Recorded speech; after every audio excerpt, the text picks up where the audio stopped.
یہ اصل میں ہم اپنی کم مائگی کا اعتراف کر رہے ہوتے ہیں کہ یا اللہ آپ اتنے بڑے ہیں کہ ہم تو آپ کی تعریف کا حق ہی ادا نہیں کر سکتے، اور یہ ایک حقیقت ہے، ہم حق ادا نہیں کر سکتے، ہم اللہ تعالیٰ کی عظمت کو پا ہی نہیں سکتے، وہ ہمارے گمان سے کہیں بڑا ہے، یعنی جتنا بڑا آپ اس کو خیال کریں وہ اس سے بھی آگے، وہ اپنی ذات میں بھی عظیم ہے اور اپنی صفات میں بھی عظیم ہے۔ پھر ایک اور ورژن ہے سبحان اللہ والحمد للہ ولا الہ الا اللہ واللہ اکبر، اللہ پاک ہے، اسی کی تعریف ہے، اس کے علاوہ کوئی معبود نہیں ہے اور اللہ سب سے بڑا ہے۔ نبی صلی اللہ علیہ وسلم نے فرمایا جب تم سبحان اللہ کہو گے تو اللہ تعالیٰ کہے گا تم نے سچ کہا، جب تم الحمدللہ کہو گے تو اللہ تعالیٰ فرمائے گا تم نے سچ کہا، جب تم لا الہ الا اللہ کہو گے تو اللہ تعالیٰ فرمائے گا تم نے سچ کہا، جب تم اللہ اکبر کہو گے تو اللہ تعالیٰ فرمائے گا تم نے سچ کہا۔ لیکن ہم نے کبھی آج تک سوچا کہ ہم جو کہہ رہے ہیں اللہ تعالیٰ کیا جواب دے رہے ہیں؟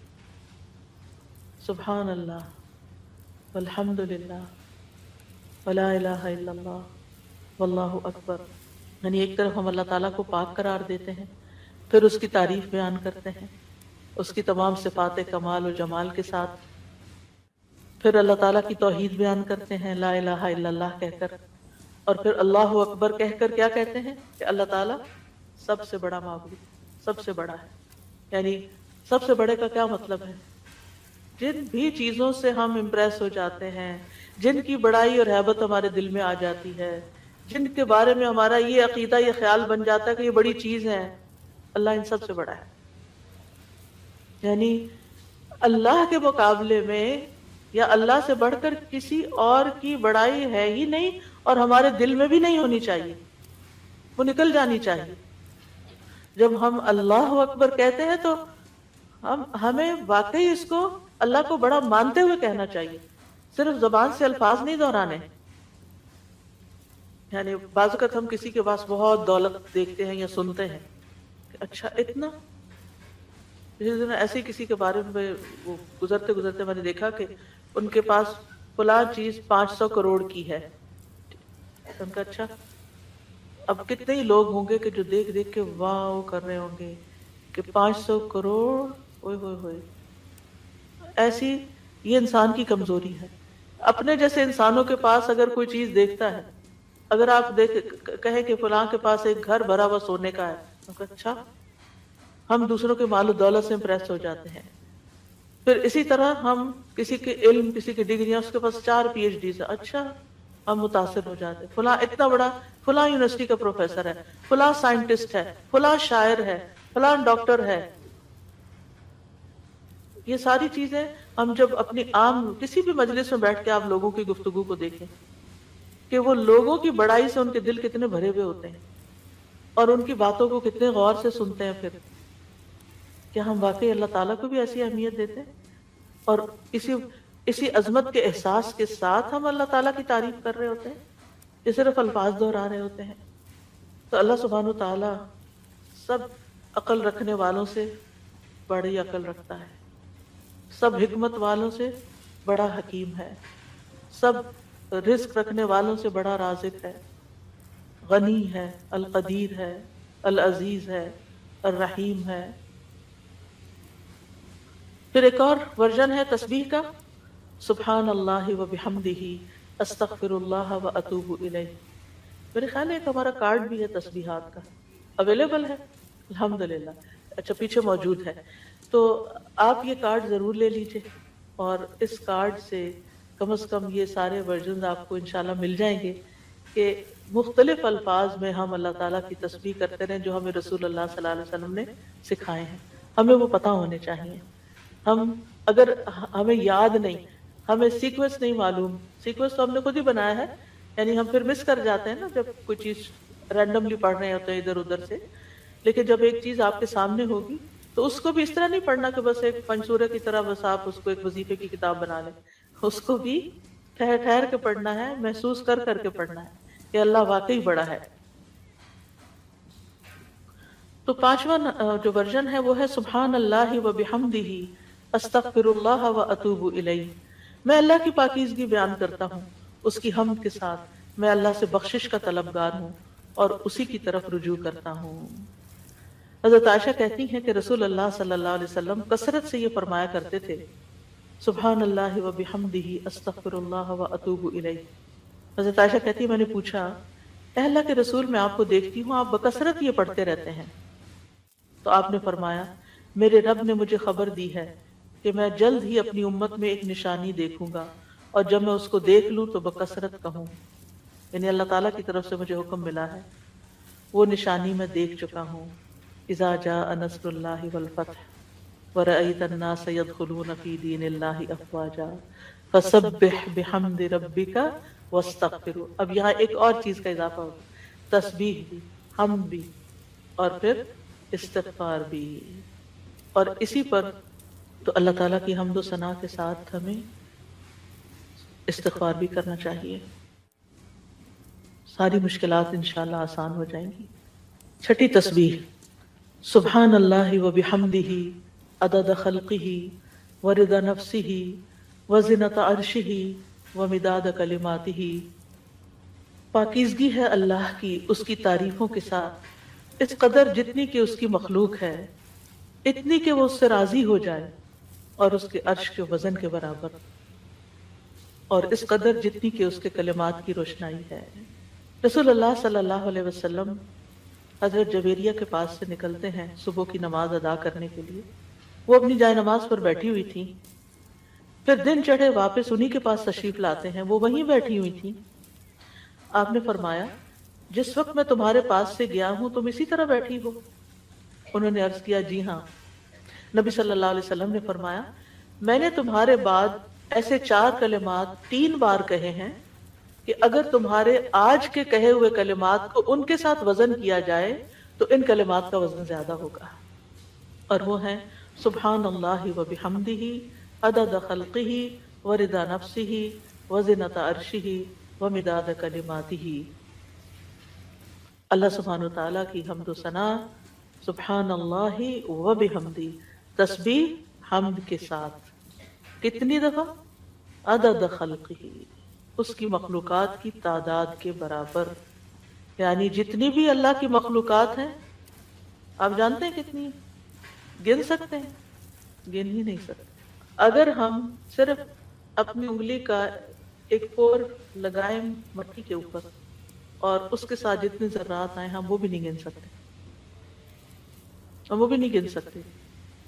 اور ہر ذرے کے اندر، ہر ایٹم کے اندر پھر الیکٹران، پروٹون وغیرہ جو کچھ ہے اس کو گننا چاہیں تو گن ہی نہیں سکتے، ہم نہیں گن سکتے۔ وما یعلم جنود ربک الا ہو، صرف وہی جانتا ہے تعداد مخلوقات کی، یہ ستارے، یہ سیارے، یہ گیلیکسیز، یہ زمین، یہ آسمان، یہ سمندر، یہ پہاڑ، ہم تو صرف اس پوری کائنات میں ایک ڈاٹ کے اوپر بیٹھے ہوئے ہیں، اور اس زمین کے اندر جو کچھ ہم اس کو بھی نہیں گن سکتے، کہاں یہ کہ باقی کتنی مخلوقات ہیں۔ تو اس کا یہ مطلب نہیں کہ میں ایک دفعہ سبحان اللہ کہتا ہوں تو اتنی دفعہ ہو جاتا ہے میرا، یہ نہیں ہے اس کا مطلب۔ اس کا مطلب یہ ہے کہ اللہ سبحانہ وتعالیٰ کی اتنی زیادہ تعریف ہے، وہ اتنی تعریف کے لائق ہے، یعنی وہ اتنی تعریف ڈیزرو کرتا ہے جتنی مخلوقات کی تعداد ہے۔ اور آپ کو معلوم ہے وَإِن مِّن شَيْءٍ إِلَّا يُسَبِّحُ بِحَمْدِهِ، کوئی چیز ایسی نہیں جو اس کی تسبیح نہ کر رہی ہو۔ تو سبحان اللہ و بحمدہ عدد خلقہ، یعنی ان ساری مخلوقات کے ساتھ میں بھی شریک ہو رہا ہوں جو اللہ کی تسبیح میں لگی، ایک ایک ذرہ اللہ کی تسبیح کر رہا ہے۔ اس کے لیے تو نہ کوئی کاؤنٹ ہے نہ نمبر ہے، گن ہی نہیں سکتے۔ ہمارے پاس کوئی تسبیح ایسی، ہم 100 دانوں کی تسبیح لے کے خوش ہو جاتے ہیں، ہم تسبیح کر رہے ہیں۔ ایک 100 دفعہ پڑھ لینا، کوئی 100 دفعہ پڑھ لیا، اپنے آپ کو ہی تسلی دے دیتے ہیں۔ آپ دیکھیے کتنی مخلوق، اس کو کیا پرواہ ہماری 100 دفعہ کی، اگر ہم خلوص کے ساتھ نہیں پڑھتے۔ اس کی تو پوری کائنات اور کائنات کی ہر چیز۔ آپ ذرا باہر نکلیں آج اور جب ڈرائیو کر کے جا رہے ہوں تو دائیں بائیں درختوں کو دیکھیں، پتوں کو دیکھیں، چڑیوں کو دیکھیں۔ آج صبح اتفاق سے پھر سنو پڑنے لگی تو میں ونڈو سے جب دیکھنے لگی تو پہلا خیال مجھے یہ آیا، یا اللہ اچھی خاصی پڑ رہی تھی، اتنے فلیک یعنی اس کے فلیکس ہیں، یہ سارے تسبیح کرتے ہوئے گر رہے ہیں، سجدے میں پڑھ رہے ہیں، سجدے میں پڑھ رہے ہیں، حکم مانتے چلے جا رہے ہیں، مانتے، اور جب تک اللہ کا حکم ہوگا برسیں گے، اور پھر جب ختم ہو جائے گا بس ختم ہو جائیں گے۔ اور تھوڑی دیر کے بعد ان کا وجود بھی ختم ہو گیا. ان کی یعنی انہوں نے اپنے حصے کی تسبیح کر لی. جتنی دیر میں پیدا ہوئے تھے جتنی دیر میں ختم ہوئے اپنی تسبیح کرتے کرتے گئے آغاز سے انتہا تک. بارش کے قطرے، ہوائیں، اڑتے پتے، یعنی کوئی انتہا ہی نہیں. یہ تو بہت معمولی مثال ہے. اگر انسان غور کرنا شروع کرے تو کوئی اس کی انتہا نہیں. عدد خلقہ، دل بھر کے کہا کریں عدد خلقہ، اور اپنے امیجنیشن کو بڑھائیں. پھر آپ دیکھیں گے کہ آپ کے اندر اللہ کی محبت کیسی آئے گی. تو جس کی تسبیح، جس کی تعریف اتنی کائنات کر رہی، اگر میں نے کوتاہی کی تو سراسر میرا ہی نقصان ہے، اس کا کچھ نہیں بگڑے گا. اس کو پرواہ ہی نہیں ہے میں کرتی ہوں یا نہیں، اس کو نہیں پرواہ. ہاں اگر میں دل سے کرتی ہوں اور محبت سے کرتی ہوں تو وہ بڑا ہی قدردان ہے. پھر اس کے بعد، اور اس میں آپ دیکھیں کہ مخلوقات کی صرف ایک قسم مراد نہیں ہے. جن، انسان، فرشتے، چھوٹے بڑے، جانور، حیوان، پرند چرند، سب کے سب. پھر اس کے بعد وردا نفسی ہی، اور اس کی نفس کی رضا کے مطابق، یعنی جس سے وہ راضی ہو جائے، جتنی اس کے نفس کی رضا ہے، جتنی اللہ تعالیٰ اپنی ذات کے لیے تسبیح کو پسند کرتا ہے. یعنی میرے پاس تو الفاظ ہی نہیں، کیونکہ اللہ کی رضا کیا ہے؟ وَرِضْوَانُ اللَّهِ اکبر، سب سے بڑی چیز ہے اللہ کی رضا. یا انسان یوں کہ میں اللہ کی تسبیح کر رہی ہوں حتیٰ کہ وہ راضی ہو جائے، اور پھر اس کے بعد بھی تسبیح کر رہی ہوں، اس کے بعد بھی حمد ہے. وہ مجھ سے راضی بھی ہو جائے پھر بھی میں مزید کروں گی. یہ نہیں کہ میرا ایم یہ ہے کہ بس اللہ کو راضی کرنا ہے اور راضی ہو گیا بس میرا کام ختم. نہیں، اس سے زیادہ، اس سے آگے. وزنت عرشہ، اس کے عرش کے وزن کے برابر. یعنی میں اتنی حمد اور تسبیح بیان کر رہی ہوں جتنا عرش کا وزن ہے. عرش ساری مخلوقات میں سے سب سے بڑی چیز ہے. وَهُوَ رَبُّ الْعَرْشِ الْعَظِيمِ. ابو درداء کہتے ہیں نبی صلی اللہ علیہ وسلم نے فرمایا، ابو ذر کہتے ہیں نبی صلی اللہ علیہ وسلم نے فرمایا، اے ابو ذر، کرسی کے مقابلے میں 7 آسمان اس طرح ہے جیسے بیابان زمین میں کوئی چھلا پڑا ہوا ہو. پھر کرسی کے مقابلے میں عرش کا حجم اتنا ہے جیسے اس چھلے کے مقابلے میں بیابان کا وجود ہے. سبحان اللہ. اگر کرسی جو وسع کرسی السماوات والارض ہے، اس کی حیثیت اتنی ہے عرش کے سامنے جیسے زمین و آسمان کی کرسی کے سامنے، تو پھر عرش کتنا بڑا ہوگا. اور آپ کو معلوم ہے کہ اس کی مقدار کو اللہ کے سوا کوئی نہیں جانتا. تمام مخلوقات سے اونچا ہے وہ. یعنی مخلوقات کے بعد جو ہے وہ پانی ہے، آسمان ہے، اور آسمان کے بعد پانی، اور پانی کے بعد اوپر اللہ سبحانہ وتعالیٰ کا عرش ہے. یعنی آسمان کے بعد جنت کے 100 درجے ہیں، اور ہر درجے کا درمیانی فاصلہ جو ہے وہ اتنا ہی ہے جیسے زمین اور آسمان کے بیچ کا فاصلہ. اور جنت الفردوس کی چھت اس کے اوپر عرش ہے. اس لیے حضرت آسیہ نے کہا تھا رب ابن لی عندک بیتا فی الجنہ، کہ قرب ہی قرب ہو، کیونکہ اس قرب میں لذت ہے، اس کو قریب محسوس کرنے میں اصل مزہ ہے. اور حقیقت یہ ہے کہ اس دنیا میں سب سے زیادہ خوبصورت احساس، سب سے زیادہ لذت والی چیز رب کی معرفت ہے. یہ سب سے بڑی حقیقت ہے، سب سے بڑا ٹروتھ ہے. جو اپنے رب کو پا لیتا ہے اور اپنے رب کے قرب کو محسوس کر لیتا ہے، پھر اس کے سامنے دنیا کی ہر نعمت چھوٹی ہو جاتی ہے، ہر مسئلہ چھوٹا ہو جاتا ہے، کیونکہ اس نے پا لیا ہے جس کو پانا چاہیے تھا، جس کے لیے وہ بھیجا گیا تھا دنیا میں، اس نے اس کو پا لیا ہے. تو بہرحال اللہ تعالیٰ کے عرش کے وزن کے برابر اس کی حمد و ثنا. وَمِدَادَ كَلِمَاتِهِ، کلمات سے مراد اللہ کا وہ کلام ہے جس کے ساتھ اللہ نے اپنے رسولوں کے ساتھ کلام کیا، جو کتابوں کی شکل میں اتارا، جو اس کے لوح محفوظ میں ہے. یہ کلام، اس کی وسعت کیا ہے؟ قرآن مجید میں آتا ہے قُلْ لَوْ كَانَ الْبَحْرُ مِدَادًا لِكَلِمَاتِ رَبِّهِ لَنَفِدَ الْبَحْرُ قَبْلَ أَن تَنفَدَ كَلِمَاتُ رَبِّي وَلَوْ جِئْنَا بِمِثْلِهِ مَدَدًا. کہہ دیجئے اگر سمندر میرے رب کی باتوں کے لیے سیاہی بن جائے تو یقیناً سمندر ختم ہو جائے گا اس سے پہلے کہ ہمارے رب کی بات، اس سے پہلے کہ میرے رب کی باتیں ختم ہوں، اگرچہ ہم اس کے برابر اور سیاہی لے آئے. دوسری جگہ پر آتا ہے 7 ابحر، 7 سمندر بھی مزید آ جائیں تو خشک ہو جائیں گے لکھ لکھ کر، لیکن رب کے کلمات ختم نہیں ہوں گے، اس کے برابر اللہ کی تعریف۔ اور یہاں پر ایک طرح سے بطور مبالغہ سب چیزوں کی مثال دی گئی ہے، ورنہ اللہ کی تعریف تو اس سے بھی زیادہ، اس کا تو کوئی شمار ہی نہیں کر سکتا۔ پھر ہم اپنی ساری زندگی میں کتنی تسبیح کر رہے ہیں، کیا کر لیا ہم نے؟ کچھ بہت بڑا مارکا مار لیا۔ پھر کس بات کا غرور، کس بات کا تکبر کہ ہم کیا چیز ہیں، ہم کتنے نیک ہیں، یہ تو خیال آنا بھی نہیں چاہیے۔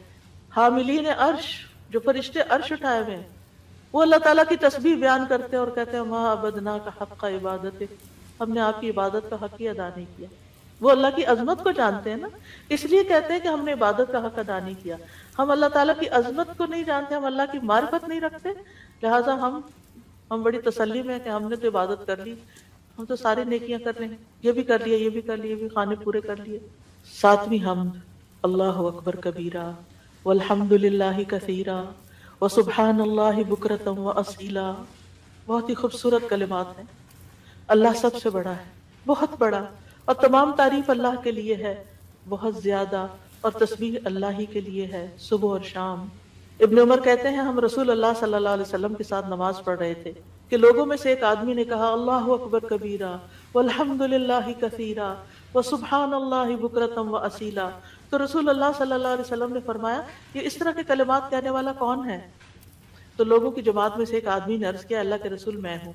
آپ نے فرمایا کہ مجھے تعجب ہوا کہ اس کے لیے آسمان کے دروازے کھول دیے گئے، یعنی ان کلمات کے لیے جو اس محبت اور شوق سے اس نے پڑھے۔ ابن عمر کہتے ہیں میں نے ان کلمات کو پھر کبھی بھی نہیں چھوڑا۔ افسوس کہ ہمیں زندگی میں بڑی دیر سے پتہ چلا ہے، اور جو ہم نے دعائیں رٹی ہوئی ہیں ان کو ہم آٹو پہ لگا کے شروع کر دیتے ہیں اور بھول جاتے ہیں کہ ہم بھی اللہ اکبر کہہ کے سب سے پہلے ہاتھ باندھ کر اللہ کی تکبیر بیان کریں۔ لیکن انشاءاللہ اگر کوشش جاری رہی تو عادت بھی ہو جائے گی۔ وہ کہتے ہیں جب سے میں نے رسول اللہ صلی اللہ علیہ وسلم سے یہ بات سنی کہ اس کے لیے آسمان کے دروازے کھول دیے گئے، میں نے اس کو چھوڑا ہی نہیں، اور ہم نے کبھی اس کو پڑھا ہی نہیں۔ علم ہونے اور نہ ہونے میں بہت بڑا فرق ہے۔ ہم دو چار باتیں جان لیتے ہیں تو ہم سمجھتے ہیں ہم نے سب کچھ سیکھ لیا، اور کیا سیکھنا ہے، اس کی ضرورت محسوس نہیں کرتے۔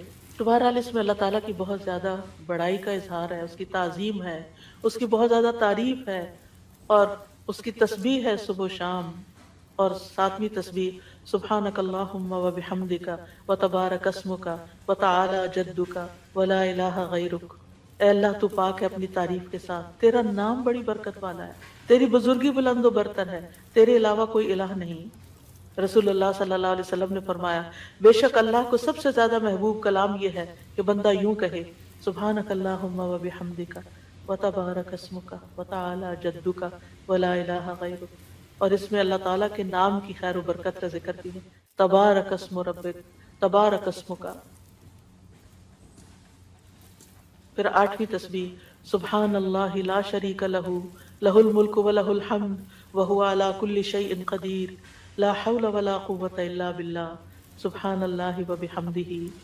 ابو ذر کہتے ہیں آپ صلی اللہ علیہ وسلم نے فرمایا اللہ کے نزدیک محبوب ترین کلام یہ ہے۔ نویں تسبیح اللہم لک الحمد کلہ والیک یرجع الامر کلہ، اے اللہ تیرے ہی لیے سب تعریف ہے، اور تیری ہی طرف سب کام لوٹتے ہیں۔ ایک اعرابی نے کہا کہ مجھے کوئی دعا سکھا دے جس سے مجھے فائدہ پہنچے، تو آپ نے اس کو یہ دعا سکھا دی اللہم لک الحمد کلہ، ساری ہی تعریف تیرے لیے، والیک یرجع الامر کلہ، سارے معاملات تیرے ہی حضور پیش ہوتے ہیں، یعنی تعریف کا حقدار بھی تو ہی ہے، اور اس کے بعد یہ کہ ہمارے اعمال ہوں یا کام ہوں یا جو بھی معاملات ہوں سب کے سب تیرے ہی پاس جا رہے ہیں۔ دسویں تعریف اللہم ربنا لک الحمد ملء السماوات وملء الارض وملء ما شئت من شیء بعد، اے اللہ اے ہمارے رب تیرے ہی لیے ہر قسم کی تعریف ہے جس سے کہ آسمان بھر جائیں، زمین بھر جائے، اور ہر وہ چیز بھر جائے جسے تو چاہے کہ وہ بھر جائے۔ رسول اللہ صلی اللہ علیہ وسلم یہ دعا مانگا کرتے تھے، اور یہ دعا جو ہے اس میں اللہ تعالیٰ کی حمد ہے جس کی کوئی تعریف نہیں، جس کو کوئی شمار نہیں کر سکتا۔ اور پھر سبحان اللہ عدد ما خلق، آپ سب بھی پڑھیے میرے پیچھے، سبحان اللہ عدد ما خلق، سبحان اللہ ملء ما خلق، سبحان اللہ عدد ما فی الارض والسماء، سبحان اللہ ملء ما فی السماء والارض، سبحان اللہ ملء ما خلق، سبحان اللہ عدد ما احصا کتابہ و سبحان اللہ ملء کل شیء۔ میں اللہ کی پاکیزگی بیان کرتا ہوں، ان چیزوں کی گنتی کے برابر جو زمین و آسمان میں ہیں۔ میں اللہ کی اتنی پاکیزگی بیان کرتا ہوں جس سے وہ چیزیں بھر جائیں جو آسمان و زمین میں ہیں۔ کیا کہا؟ اتنی پاکیزگی بیان کرتا ہوں کہ جس سے ہر وہ چیز بھر جائے جو آسمان اور زمین میں ہے۔ اتنی بھر بھر کے میں تعریف کر رہا ہوں اللہ کی۔ میں اللہ کی پاکیزگی بیان کرتا ہوں جس سے اس کی مخلوقات بھر جائیں۔ میں اللہ کی پاکیزگی بیان کرتا ہوں ان چیزوں کی گنتی کے برابر جن کو اس نے اپنی کتاب میں شمار کیا، یعنی لوح محفوظ میں۔ اور میں اللہ کی اتنی پاکیزگی بیان کرتا ہوں جس سے ہر چیز بھر جائے۔ اور یہ خوبصورت ترین دعا ہے اللہ تعالیٰ کی تعریف کی۔ 12ویں تعریف ہے یا بدیع السماوات یا حی یا قیوم انی اسألک۔ اے آسمانوں کو پیدا کرنے والے، اے زندہ اور قائم رہنے والے، بے شک میں تجھ سے سوال کرتا ہوں۔ اب سوال پہ آ رہے ہیں کہ میں تجھی سے مانگتا ہوں، یعنی جس نے ہر چیز کو پیدا کیا، آسمان اور زمین کو نئے سرے سے پیدا کیا، وہ کچھ بھی کر سکتا ہے، اس کے لیے کوئی چیز بھی مشکل نہیں۔ اور پھر اس میں اللہ تعالیٰ کے اور ناموں کا بھی واسطہ ہے، الحی القیوم کا بھی۔ 13ویں تعریف اللہم انی اسألک انی اشہد انک انت اللہ لا الہ الا انت الاحد الصمد الذی لم یلد ولم یولد ولم یکن لہ کفوا احد۔ اے اللہ، بے شک میں تجھ سے سوال کرتا ہوں، بے شک میں گواہی دیتا ہوں کہ یقیناً تو ہی اللہ ہے، تیرے سوا کوئی الہ نہیں، تو ایک ہے، بے نیاز ہے، ایسی ذات ہے جس نے کسی کو جنم نہیں دیا اور نہ ہی تو جنم دیا گیا ہے، اور نہ ہی اس کا کوئی ہمسر ہے، اور نہ ہی وہ جنم دیا گیا اور نہ ہی اس کا کوئی ہمسر ہے۔ یہ وہ کلمات ہیں کہ جن کے بارے میں آپ صلی اللہ علیہ وسلم نے فرمایا تم نے اللہ سے اس کا وہ نام لے کر مانگا ہے کہ جب اس کے اس نام کے ساتھ سوال کیا جاتا ہے تو وہ عطا کرتا ہے، یعنی وہ دیتا ہے تمہیں، اور جب اس کے ساتھ دعا کی جاتی ہے تو قبول فرماتا ہے۔ اور پھر 14ویں تعریف اللہم انی اسألک بأن لک الحمد لا الہ الا انت وحدک لا شریک لک المنان بدیع السماوات والارض ذی الجلال والاکرام۔ اے اللہ، میں تجھ سے مانگتا ہوں، یعنی پہلے تعریف کر لی ساری، پھر آخر میں سوال کر لیا، اللہ تجھ سے مانگتا ہوں اس وسیلے سے کہ ساری ہم تیرے لیے ہیں، تیرے سوا کوئی اور معبود نہیں، تو اکیلا ہے، تیرا کوئی شریک نہیں، اے بہت زیادہ احسان کرنے والے اور آسمانوں اور زمین کو پیدا کرنے والے، جلال اور اکرام والے۔ نبی صلی اللہ علیہ وسلم نے ایک بار ایک آدمی کو اس طرح دعا کرتے ہوئے دیکھا تو آپ نے فرمایا یقیناً تو نے اللہ سے اس کے اسم اعظم کے ذریعے دعا مانگی ہے، جب اس کے ذریعے دعا مانگی جائے تو اللہ اسے ضرور قبول کرتا ہے، اور جب اس کے ذریعے سوال کیا جائے تو ضرور عطا کرتا ہے۔ تو دعا کرنے سے پہلے حمد و ثنا کرنی چاہیے، کیونکہ آج جمعہ ہے اور ہمیں جلدی مکمل کرنا ہے، جمعہ کا دن ہے۔ آج آپ درود ویسے ہی پڑھتے رہیے،